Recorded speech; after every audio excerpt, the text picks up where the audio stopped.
Indonesia telah melewati masa kritis setelah pandemi melumpuhkan beberapa sektor, tak terkecuali perekonomian yang turun drastis. Beberapa upaya pun dilalui guna mempercepat pemulihan ekonomi. Pemulihan dapat dilakukan melalui semangat berkooperasi yang tinggi, terkhusus bagi para pemuda-pemudi. Bung Karno pernah mengatakan, "Beri aku 10 pemuda, niscaya akan kuguncangkan dunia."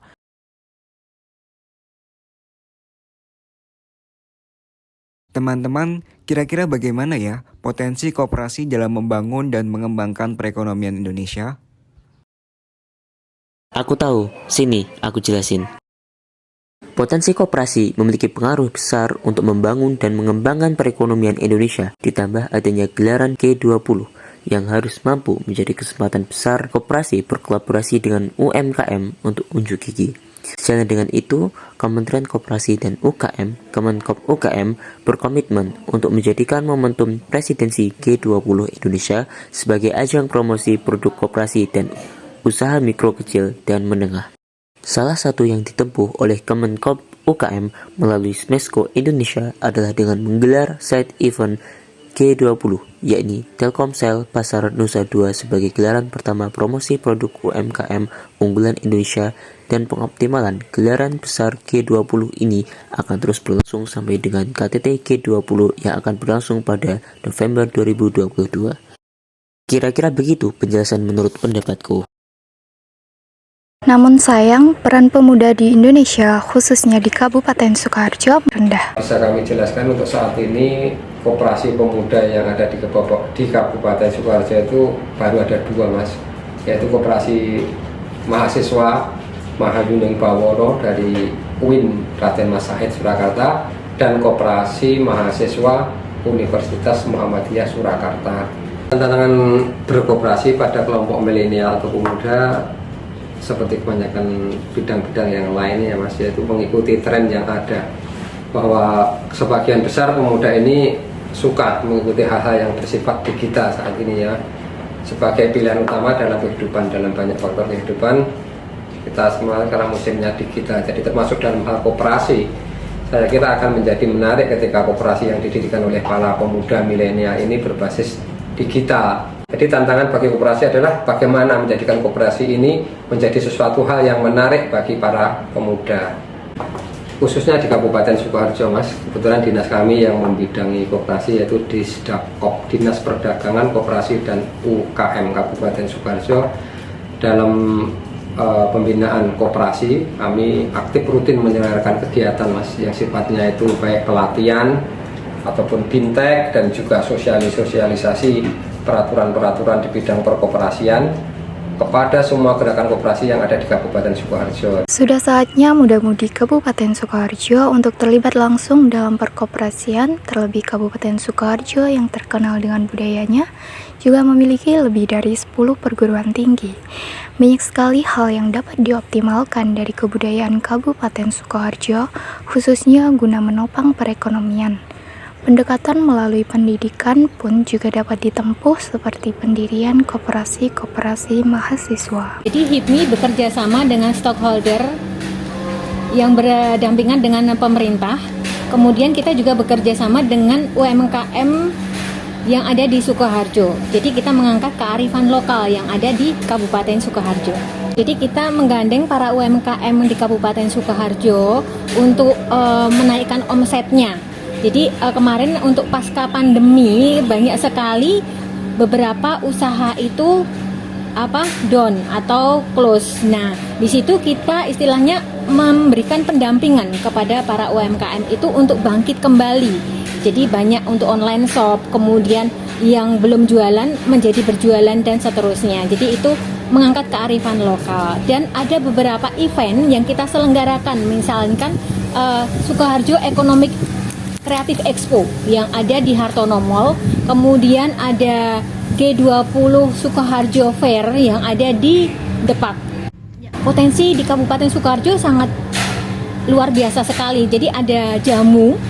Jadi jamu itu kita memberi pendidikan kepada kaum muda bahwa untuk melestarikan kebudayaan leluhur, marilah untuk mengkonsumsi jamu. Jadi ini adalah minuman herbal.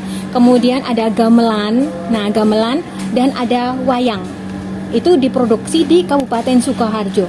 Di era digitalisasi ini bahwa kita mau nggak mau harus mengikuti kegiatan atau digitalisasi ya, Dek. Jadi dengan QRIS atau kemudian barcode, jadi semua pembelian itu via online dan bisa digunakan atau menggunakan pembayaran secara QRIS. Jadi para konsumen tidak harus membawa uang cash. Jadi mereka bisa menggunakan saldo yang ada di online tersebut melalui QRIS. Tentang koperasi, di HIPMI juga ada kabid atau kepala bidang yang bergerak pada koperasi. Nah, ini kebetulan ada Kak Janu yang membawahi di bidang itu. Iya, tadi seperti yang disampaikan oleh Kak Isma bahwa di HIPMI itu ada bidang 6 yang mengurusi tentang koperasi, UMKM dan juga tentang ekonomi kreatif.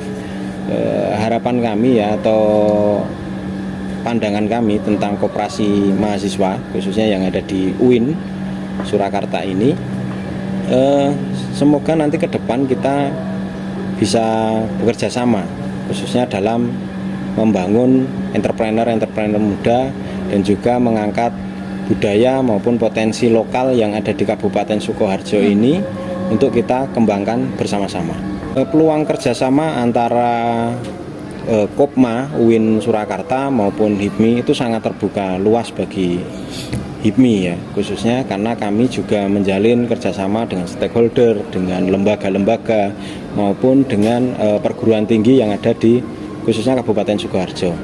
Tidak menutup kemungkinan dengan kawan-kawan yang ada di UIN Surakarta.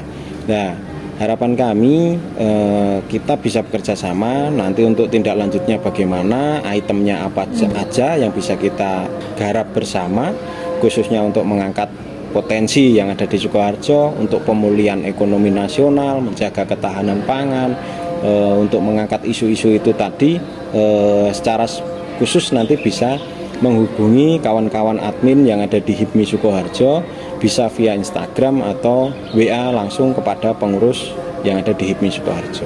Harapan HIPMI terhadap Kopma UIN Surakarta yaitu terbentuknya demokrasi ekonomi, kemandirian ekonomi melalui koperasi, apalagi bisa digarap oleh kawan-kawan mahasiswa, itu keren sekali. Pemuda berkoperasi itu sangat keren. Nah, harapan kami koperasi mahasiswa ini bisa berkembang semakin maju lagi, semakin besar lagi dengan memanfaatkan kemajuan teknologi khususnya di digitalisasi. Hadirnya sebuah koperasi sangat membantu mempersiapkan generasi yang matang teknologi, juga matang pula terhadap pengelolaan keuangan yang ada, di mana di dalamnya ada unsur pengelolaan maupun segi edukatif. Secara garis besar, koperasi yang ada tidak lain untuk meningkatkan kesejahteraan anggotanya, untuk mewujudkan masyarakat yang adil, maju, dan sejahtera sesuai dengan UUD 1945 dan demokrasi ekonomi. Pendekatan yang lebih modern pun ditempuh guna dapat menarik lebih perhatian para generasi muda. Seperti contohnya yang telah dilakukan oleh Koperasi Mahasiswa Mahayuning Bawono UIN Raden Mas Said Surakarta. Sistem pelayanan pembelian dan pembayaran seperti token listrik, pulsa, dan masih banyak lainnya dapat dilayani secara digital atau online. Jadi tunggu apa lagi? Ayo berkoperasi untuk menjadi muda-mudi yang berdikari. Bravo Kopma, bravo, bravo Kopma, bravo, bravo Kopma, bravo, bravo, bravo.